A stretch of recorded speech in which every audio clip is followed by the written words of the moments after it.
lecture intuitive du mois de août. Donc, on débute immédiatement avec le thème de votre tirage. Et ce thème-là sera l'enthousiasme. Donc, on parle ici de source d'inspiration pour les autres, une expression de confiance en soi, d'intégralité, de succès, de partage et de réponse positive. Donc, ça annonce très, très bien. Donc, on va aller voir chemin de vie numéro 2. Qu'est-ce que votre mois de août vous réserve? Avec quelle énergie arrivez-vous? Puis arrivez avec l'énergie du 21. Oups! Donc, Uriel est le 5 cartes majeures numéro 21. Ça nous parle ici de que votre mois de août, il est temps de vous réaliser ou d'essayer de comprendre votre mission de vie, de découvrir vos forces. Puis, on vous parle ici que vous avez besoin d'aide. On vous parle ici d'être supporté. 21 aussi, ça nous dit que le mois d'août, vous êtes destiné à une grande réussite. Ça vous parle aussi que vous êtes dans des conditions favorables pour rencontrer les gens, rencontrer les bonnes personnes. Donc, c'est l'énergie avec laquelle vous arrivez, ce qui va vous accompagner durant votre mois d'août. Première carte, je le fais différemment, c'est ma lecture cette fois-ci. Je vais vous parler de ce qui traîne à l'intérieur de vous, un peu plus le côté philosophique, spirituel. Et carte majeure numéro 16, chemin de vie numéro 2. Ici, on parle de pris dans les ruines. Pris dans les ruines, c'est que sentiment d'être retenu, de ne pas capable de faire ce que vous voulez, d'aller ce que vous voulez. On parle ici de dépendance. Dépendance, bien, vous irez voir. Dépendance probablement à vos peurs. Dépendance à prendre son envol. Les ruines, voyez-vous, vous pouvez en faire ce que vous voulez, mais il y a cette notion-là d'être pris à l'intérieur de soi. On parle du besoin de se sentir ravivé, ravigoté, de prendre vie. Vous avez un goût très très fort durant votre mois de août de revivre, de sentiment de... C'est un genre de vide intérieur que vous avez besoin de combler, de sentir que vous allez être capable de le combler. Et pour y parvenir, vous avez le 5 de parchemin. Le 5 de parchemin, c'est votre capacité à vous mettre en action, capacité de passer de l'idée à la matérialisation de vos idées. Et là, on voit ici, c'est quand même une personne qui présente son livre aux autres. Je vous dirais, puis elle regarde vers la gauche, donc je vous parlerai de votre passé, votre vie passée. Faites une lecture de ce que vous êtes. Regardez qui vous êtes. Regardez ce que vous portez en vous, chemin de vie numéro 2, parce que ça va être très important. Il y a énormément de choses ou de réussites. Ces réussites-là vous ont permis d'être ce que vous êtes aujourd'hui, mais elles ne sont plus d'actualité. C'est comme si on s'accrochait encore à ces merveilleux événements de votre vie, mais elles ne sont plus d'actualité. Elles ne vous servent plus présentement. Vous devez passer à autre chose. On parle ici d'aller toucher à l'intérieur de vous, à vos sentiments, aller toucher à l'intérieur à le genre de... C'est ce vide-là, ce genre de branle-bas intérieur que vous portez en vous. Il y a beaucoup de choses qui vous déstabilisent. Il me semble que vous êtes tiraillé, amené à aller à gauche ou à droite, puis vous ne savez pas quelle direction prendre. Il faut un jour virer de côté et aller dans une nouvelle direction, et ça sera votre défi, parce que votre défi, voyez-vous, c'est le roi de clé. Et le roi de clé regarde vers le futur. Le roi de clé, ça nous dit, soyez bienveillant, que vous êtes une personne sensible. Le roi de clé, ça nous dit que vous êtes énormément axé vers le travail. Il y a peut-être une opportunité au niveau du travail qui se présente, parce que les clés, c'est vraiment de la réussite, c'est très lié au travail. Et là, on se présente soit une nouvelle opportunité de carrière, une nouvelle opportunité d'association, de nouvelles responsabilités, nouvelle direction à prendre dans votre relation amoureuse. Il y a quelque chose, il y a une nouvelle direction à prendre. Puis, mais c'est beaucoup plus lié au niveau du travail, le roi. Et ça sera votre défi. Défi d'accepter. Défi de vouloir relever ce qu'on va vous présenter. On va aller chercher une explication complémentaire à ce que je vous annonce. Qu'est-ce qu'on pourrait nous dire de plus? On pourrait nous dire ici, esclave, part de lumière, remet en toute confiance son pouvoir de choisir entre les mains de Dieu, à l'intérieur de vous-même. Ne soyez pas esclave de vos peurs, ne soyez pas esclave de vos croyances. Il y a quelque chose qui vous dit que vous devez sortir de votre prison, mais vous êtes esclave du bien-être, esclave de ce que ça vous apporte, esclave de ça ne me tente pas d'aller vers quelque chose de différent. Je suis bien dans ce que je suis bien dans mes bonnes pantoufles. Je pense que le mois d'août va aussi vous amener à vous prendre une nouvelle direction. Mais vous êtes très attaché à votre passé. Puis pour pouvoir, c'est pas ça le jeu de cartes là que je veux, pour pouvoir vous aider, qu'est-ce qui va vous permettre, je vous disais, d'avoir de la gratitude pour ce que vous êtes, ce que vous avez vécu, pour les gens qui vous entourent. Maintenant, quoi d'autre qui peut nous aider à nous en sortir? On parle ici du mendiant, part de lumière. On nous dit, la personne se prend en charge sur le plan de la survie physique, prend conscience du pouvoir spirituel de l'humilité, de la compassion et de l'estime de soi. D'être tourné vers le passé, puis de vivre, de surfer sur vos réussites passées, c'est comme mendier de la reconnaissance, mendier de la gratitude. Et ici, on vous dit, mais il est temps de passer à autre chose. Il est temps d'aller vers, de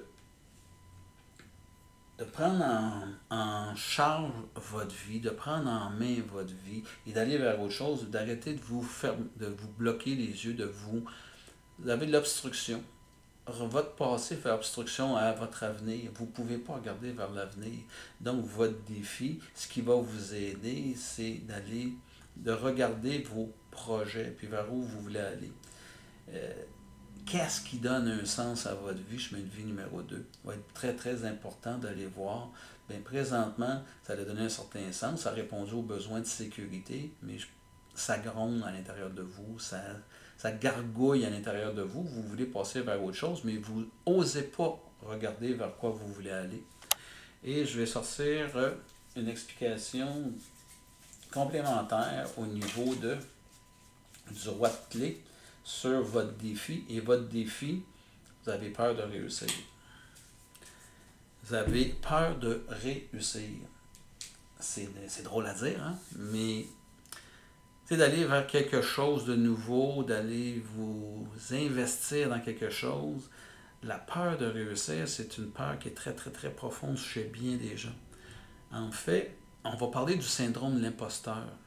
Tu sais, je m'en vais. Combien d'entre nous avons inconsciemment peur de réussir? Tu sais, puis là, je lance une idée, puis c'est très général. Si je pense que je suis né pour un petit pain, que la réussite, ça va être quelque chose de difficile, si j'ai des pensées plus ou moins positives par rapport à l'abondance, à l'argent, bien, c'est tout des éléments qui vont m'empêcher de réussir. C'est ce qui va entretenir mes pensées, mes peurs de réussir.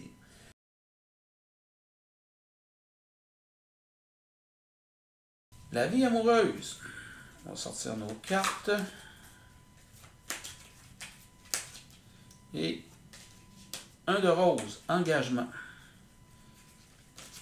Deuxième, 2 de rose, messager ailé. Et troisième carte, reine de rose. Oh, on parle d'amour dans votre relation, dans votre chemin de vie numéro 2, qui est lié à la famille. C'est tout ce qui est lié au couple. C'est tout ce qui est aussi, bien, il y a la notion du conflit. Et la rose, la pétale et la tige qui est épineuse. Donc, on va aller voir qu'est-ce qu'on nous dit. Ce que vous désirez, c'est un engagement. Et ici, on est sur un 1. Donc, on vous parle ici, si vous êtes célibataire, on parle de s'engager, d'un nouveau départ. Si vous êtes en couple, on parle de faculté d'ajuster vos flûtes, de se comprendre en tant que couple, puis de passer à quelque chose de nouveau. Mais il y a un engagement qui doit être pris. Il y a de la lumière à mettre sur vos relations, d'où vous venez, que vous soyez célibataire ou en couple. Il y a vraiment une notion de est-ce que vous désirez, est-ce que vous êtes capable de vous engager dans ce que vous désirez. Il va être extrêmement important ici que vous puissiez, c'est peut-être symbolique, mais mettre sur papier ce que vous désirez dans la vie. Dans une relation amoureuse, la section la plus difficile à faire, c'est l'intimité, se révéler. La chose la plus facile et l'erreur la plus fréquente qu'on fait, c'est de s'engager sans avoir établi de relation. L'engagement, exemple, combien de couples que j'ai rencontrés dans ma vie, des amis et moi-même dans ma vie, où tu dis, on est peut-être parti un peu trop vite en appartement, ou on s'est peut-être révélé un peu, c'est-à-dire créer une relation un peu trop rapide, puis avec un petit pied de recul, on finit par dire, l'avoir mieux connu la personne, je suis pas sûr que je serais où ce que je suis aujourd'hui, mais je me suis engagé, puis à quelque part, je veux maintenir ça. On change tous dans la vie. Si vous êtes en couple, c'est peut-être temps de revisiter vos engagements. Mais qu'est-ce que vous voulez de votre couple? Vous rentrez dans une nouvelle relation amoureuse, il serait important de nommer vos engagements. Mais qu'est-ce que vous voulez comme relation de couple? Quel temps êtes-vous capable d'investir dans votre relation pour que ça fonctionne? L'amoureux dans votre vie, ça donne quel sens à votre vie? Avoir un amoureux, être en amour, ça donne quel sens à votre vie? Trouvez des mots à ça parce que ça va vous aider dans votre relation amoureuse. Ce qui va vous aider, donc le 2 de rose, message d'un ailé, d'une personne ailée. Donc, un 2, ça indique qu'on a de l'intimité à apprivoiser. On voit ici sur la table qu'il y a eu coup de vent, chicane, parce qu'on voit que il y a des tasses qui sont cassées, il y a des débris sur la chaise, il y a un message qui vient d'un archange. Donc ici, on parle vraiment de, pouvez-vous prendre un peu de la distance par rapport à votre relation amoureuse? Pouvez-vous prendre du recul par rapport à ce qui se présente à vous dans votre vie amoureuse? Parce qu'à quelque part, il y a une notion de s'apprivoiser, il y a une notion de redécouvrir l'autre, de question de pouvoir accueillir l'autre sans avoir peur de se faire juger. Tu sais, une relation, ça se bâtit sur notre capacité à pouvoir se révéler. Il y a beaucoup de tabous qui s'établissent dans une relation amoureuse. Il faut les transcender, ces tabous-là. Apprendre à se parler, apprendre à communiquer pour pouvoir arriver à communiquer, créer de la relation. Si vous avez de la difficulté à ce niveau-là, venez me voir. Je suis un thérapeute. Je peux vous aider.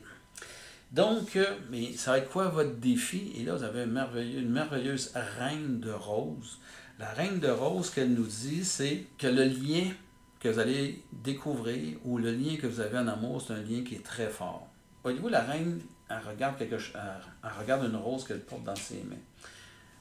On parle ici de reconnaissance de sa valeur, de pouvoir s'arrêter et pouvoir regarder qui on est, ce qu'on veut. Regardez, on regarde vers la gauche, d'où on vient. Si vous êtes en relation de couple, regardez le cheminement que vous avez fait, le chemin parcouru avec votre conjoint, la famille et tout. Et il y a vraiment une question d'avoir de la gratitude. Est-ce que c'est ce que je voulais? Et est-ce que c'est ce que je veux encore? Et si on rentre dans une nouvelle relation amoureuse, regardez d'où vous venez, puis sortez de vos peurs de dire « j'aurais trop peur de revivre ce que j'ai vécu, de me tromper, des choses semblables ». La Reine de Rose nous dit aussi que vous cherchez de l'harmonie.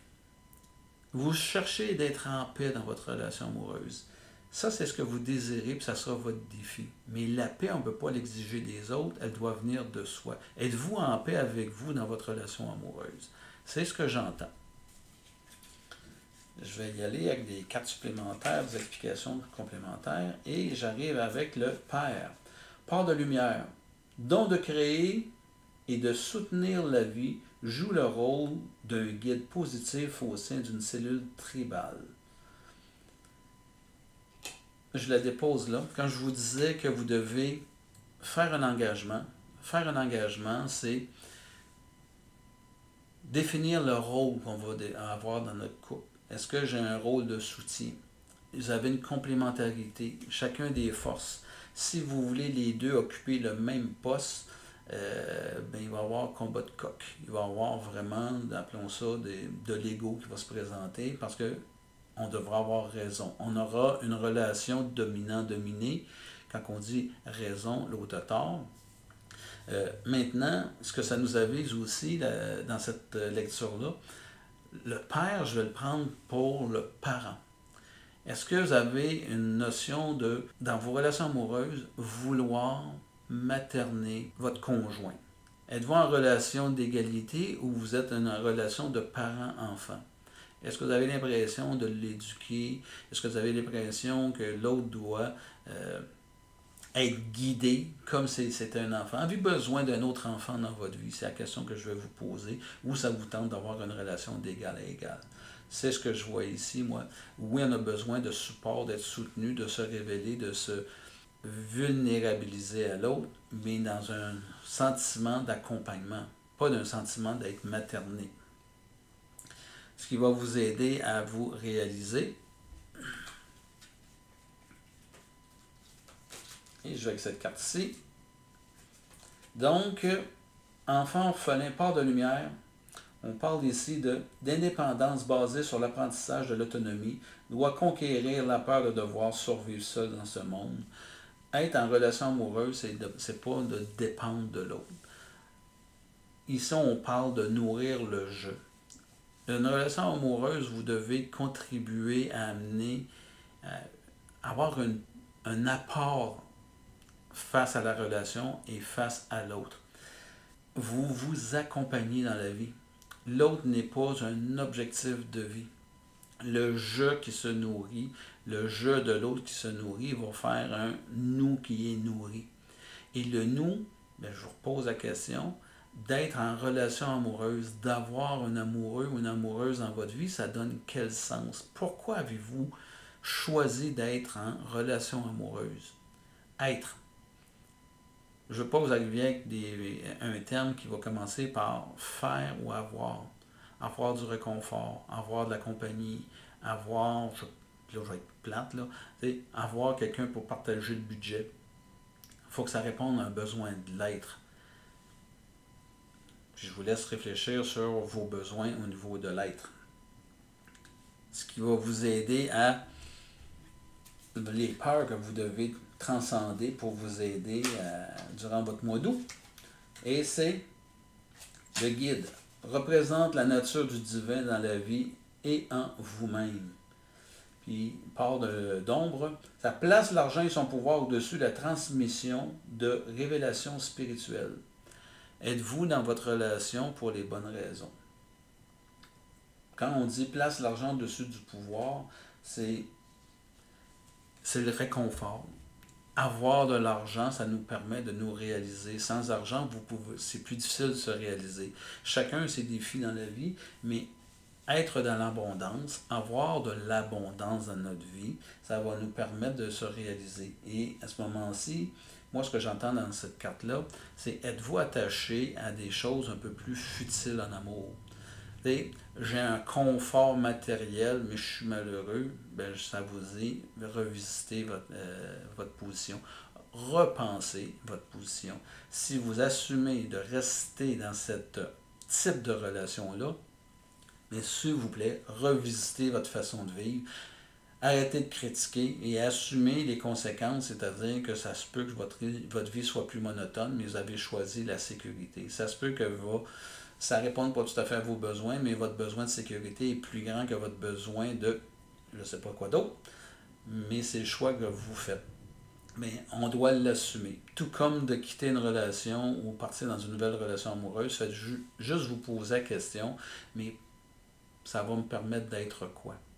d'être rassuré, d'être aimé, secondé, supporté, d'être plus heureux ou d'être plus malheureux.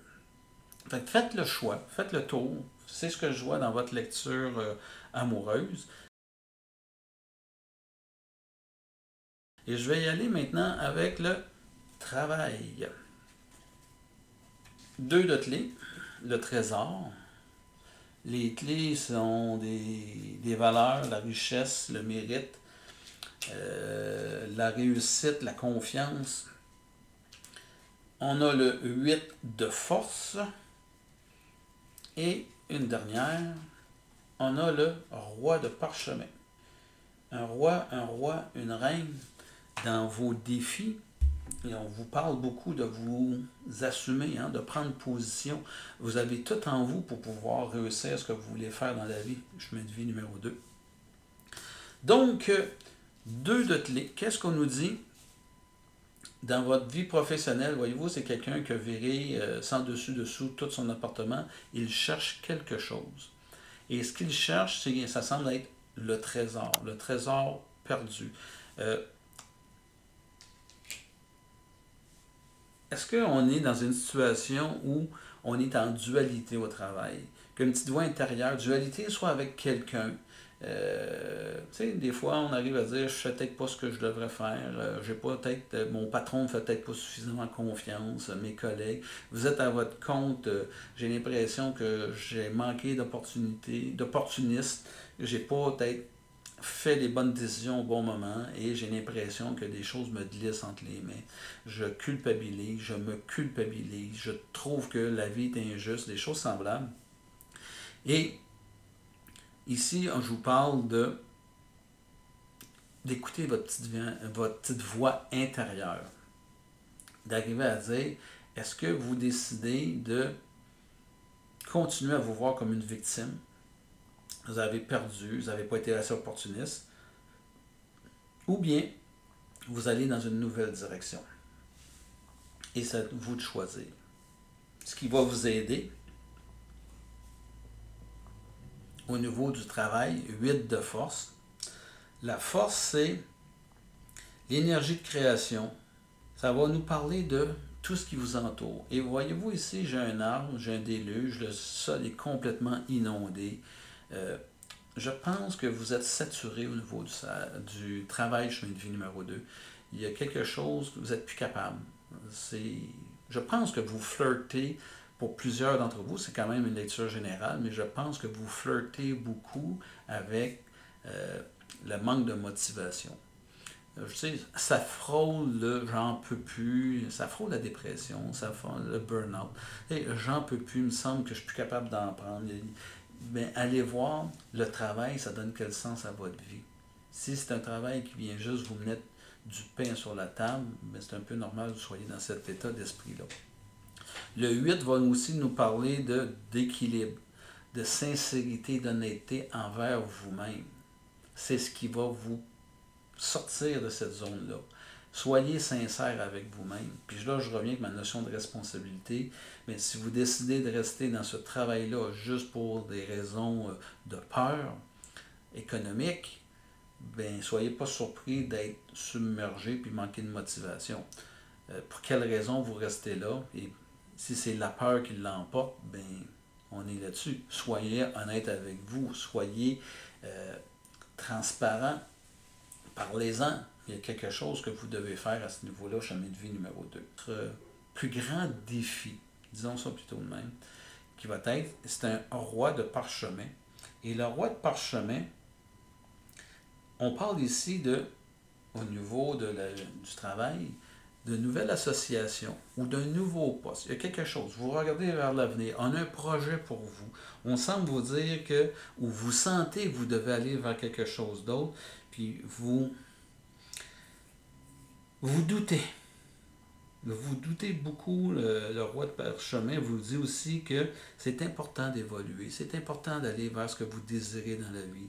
C'est important de vous reconnaître, de revoir votre valeur. Je pense que vous vous sous-estimez énormément le chemin de vie numéro 2. Et un 2, C'est une personne qui a besoin beaucoup d'accompagnement, d'être supportée. L'équipe autour de vous est très rassurante. Mais là, on vous parle ici de, il est temps de vous prendre en main. Il est temps d'aller dans la direction que vous voulez, puis d'arrêter comme d'attendre après les autres.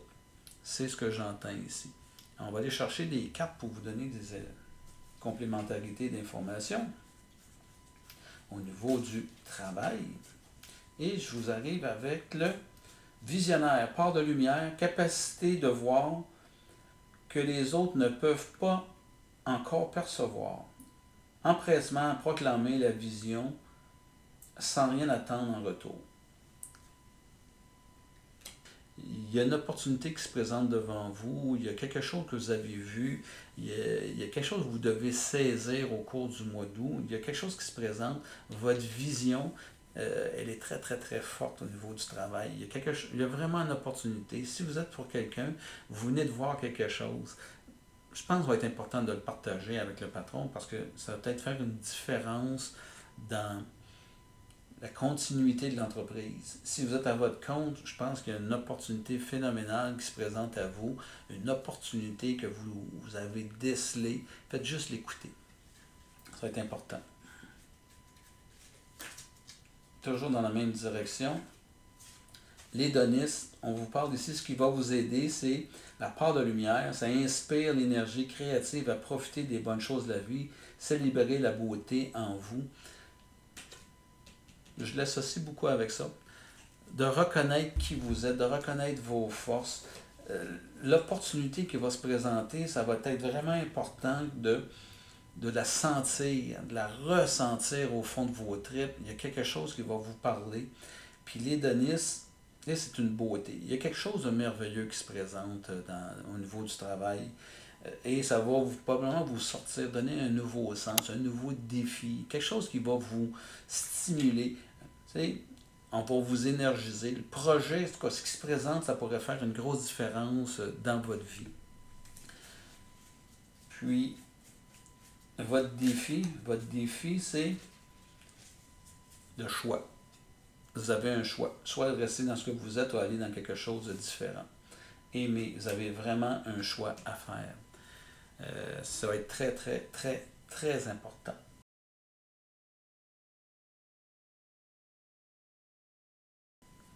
Comment va se terminer votre fin de mois? Vers où comment ça allait terminer tout ça? Et j'y vais. L'archange Raphaël, votre fin de mois, ce qui va vous aider à passer au travers. L'archange Michael, 8, 9, 2, 4 majeurs. Et la 7 de clé, l'ascension.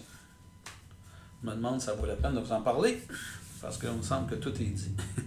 8.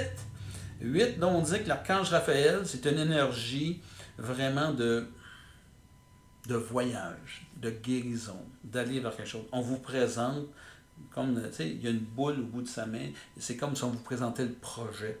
On vous inspire ce que vous devez entendre, recevoir. L'archange Raphaël, c'est aussi, on vous annonce une réussite professionnelle. C'est très lié au monde des affaires, la profession. On vous parle ici de retrouver l'énergie en vous, la stimulation en vous. C'est une guérison du cœur. Si je suis là-dedans, à quelque part, je suis malade. Et là, ici, on vous annonce une guérison du corps physique, mental, spirituel. On s'en va vers quoi? Ce qui va nous aider, l'archange Michael, le numéro 9. Donc, on retrouve, on vous parle ici de le projet, en tout cas, ce qui se passe dans votre vie, ça va vous permettre de reconnecter avec vos forces. On vous parle ici d'un nouveau cycle de pouvoir. On vous met, c'est le temps de vous mettre en action parce que vous allez atteindre des nouveaux sommets. Puis c'est tellement drôle parce que c'est la carte suivante qui est le 7. L'ascension, atteindre des nouveaux sommets, se réaliser.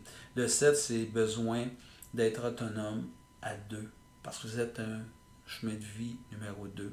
La notion d'être accompagné est extrêmement importante. Vous allez éclore, mais il vous faut un environnement qui soit propice à l'éclosion. Et c'est ce qu'on nous dit. Je vais aller voir une dernière carte. Et cette dernière carte-là, ici, c'est « Je t'orienterai toujours dans la bonne direction ». Votre intuition va vous orienter dans la bonne direction. Fait que suivez votre boussole intérieure. Allez vers ce qui vous parle. Parce que présentement, ça crie très fort à l'intérieur de vous, chemin de vie numéro 2, et suivez ce côté intuitif-là. Ça termine ma lecture du mois de août pour vous, chemin de vie numéro 2. Je vous rappelle que vous pouvez me suivre sur Samuel Lecture Intuitive sur YouTube, sur Facebook, sur TikTok. TikTok, je vais séparer en 4 éléments mes lectures. Vous puissiez écouter ça plus facilement. J'aimerais ça vous donner des commentaires sur comment vous aimez cette nouvelle façon de faire mes lectures. Puis, vous savez que je peux faire des lectures intuitives individuelles de 2 façons. Je vous fais une lecture, je l'enregistre, je l'envoie comme vous le faites présentement. Vous l'écoutez par la suite le nombre de fois que vous voulez. Sinon, on prend contact, on prend rendez-vous, je fais la lecture, je l'enregistre, je vous l'envoie et vous l'écoutez le nombre de fois que vous voulez, mais il y a interaction entre nous deux. Fait que sur ça, chemin de vie numéro 2, je vous souhaite un très bon mois de août, puis on se reparle le 23 du mois de septembre pour votre lecture intuitive de septembre. Bon mois!